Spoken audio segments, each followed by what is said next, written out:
क्रूर नामक असुर की मृत्यु। 3 राक्षस मारे जा चुके थे, किंतु बालक का बाल बांका नहीं हुआ। इससे असुरों में शंका तो उत्पन्न हो गई थी कि बालक में कोई विशेषता अवश्य है। फिर भी वे उसकी विशेष सामर्थ्य से तो अपरिचित ही थे। अतः मारने के अनेक उपाय सोचने लगे। राक्षस दल में क्रूर नामक एक असुर अत्यंत ही क्रूर था। उसे यथा नाम तथा गुण कहना अनुपयुक्त नहीं होगा। एक दिन उसका भी काल खींच ले गया। वहां पार्वती जी मंदिर में पूजन करने लगी थी और बालक गणेश मंदिर के बाहर खेल रहे थे। उसने सोचा, इससे अच्छा अवसर और कब आएगा। वह भी एक मुनि बालक का रूप बनाकर उनके साथ खेलने लगा। गणपति को उसके क्रियाकलाप देखकर हंसी आ गई, किंतु वह उस गूढ़ हंसी का अर्थ ना समझ सका। वह कभी उनका कंठ पकड़ता तो कभी उनके केस खींचता।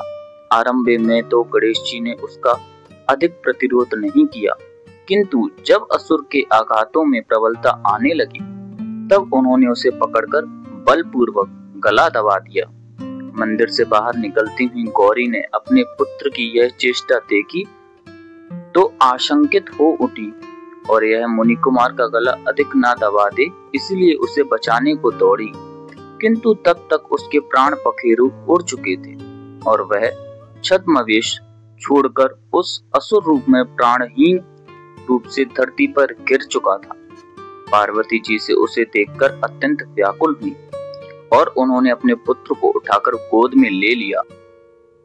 व्योमासुर वध। यह असुर झंझावात का रूप रखने में सिद्धस्त था, इसीलिए दैत्यराज के दरबार में इसका बड़ा सम्मान था। वह भी गणेश जी का वध करने के विचार से त्रिसंध्या क्षेत्र में रह रहा था।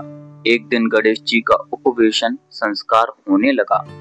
माता पार्वती के साथ निवास करने वाले ऋषि पत्नियों ने उन्हें दिव्य वस्त्र अलंकार धारण कराए। तब आदिदेव गणाध्यक्ष का पूजन पुण्याह वाचन कार्य संपन्न हुआ। उस समय सभी देवताओं ने वहां उपस्थित होकर इन श्री मयूरेश्वर गणेश का पूजन किया। तदुपरांत ऋषि विप्रादि ने उन्हें आशीर्वाद दिए। यही अवसर व्योमासुर के लिए अधिक उपयुक्त समझा। वह आश्रम के सामने खड़े हुए वृक्ष पर बैठकर उसे हिलाने लगा। तब पत्तों के हिलने से धीरे धीरे झंझावात का रूप ले लिया। प्रबल आंधी के कारण किसी को कुछ भी दिखाई ना देता था। उसी समय उस असुर ने गणेश जी को पकड़कर मारने का प्रयत्न किया, किंतु गणेश जी द्वारा किए गए प्रत्याघात से वह स्वयं ही छत विक्षत होकर गिर पड़ा। आंधी का वेग रुका तो सभी ने देखा कि एक भयंकर राक्षस मरा पड़ा है। तभी भयातुरा पार्वती जी ने अपने पुत्र को आंख में ले लिया और दुग्धपान कराने लगी। सभी उपस्थित देवता और ऋषिगण बालक को चिरंजीवी होने का आशीर्वाद देने लगे। राक्षसी सतमहिषा का वध। व्योमासुर की एक विकराल मुख वाली बहन थी।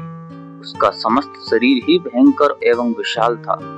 उसे ज्ञात हुआ कि प्रिय भाई व्योमासुर मारा गया है तो वह क्रोध से कांपने लगी। उसने निश्चय किया कि भाई की मृत्यु का प्रतिशोध अवश्य लेगी। इसलिए 16 वर्षीय किशोरी का रूप धारण किया और पार्वती जी के पास जाकर उन्हें प्रणाम कर बैठ गई। पार्वती जी ने उसे कोई देवकन्या समझा, इसलिए बड़ा सत्कार किया। भोजनादि से संतुष्ट कर उसे रात्रि में अपने ही पास सुलाया। परंतु गणेश जी उसकी समस्त गतिविधि पर दृष्टि रखते हुए थे। पार्वती जी को घोर निद्रा में पड़ी देखकर वह उठी और मयूरेश्वर को स्पर्श करने लगी। तभी सहसा उन्होंने उस राक्षसी के कान नाक पकड़ लिए। राक्षसी ने अपने को छुड़ाने का प्रयत्न किया, किंतु छोड़ने की अपेक्षा पकड़ बढ़ती गई।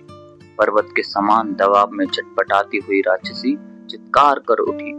उसे सुनकर पार्वती जी ही नहीं, अन्यत्र सोई हुई ऋषि पत्नियां भी दौड़ी हुई चली आई। उन सब ने उसे छुड़ाने का बहुत प्रयत्न किया, किंतु बालक ने राक्षसी के नाक कान इतनी तीव्रता से मसले की प्राणों के साथ ही शरीर से पृथक हो गए। अब उसका आसुरी रूप प्रत्यक्ष हो चुका था। सभी महिलाएं उसे देखकर भयाक्रांत हो उठी। माता बालक को उठाकर दुग्धपान कराने लगी।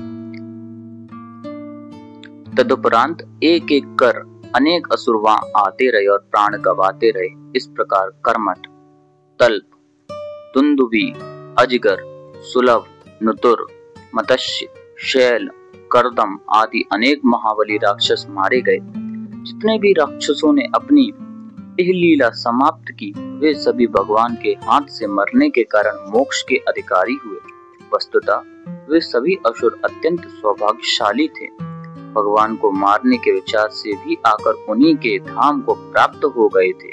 धीरे धीरे मयूरेश 5 वर्ष के हो गए। ओम गणेशाय नमः।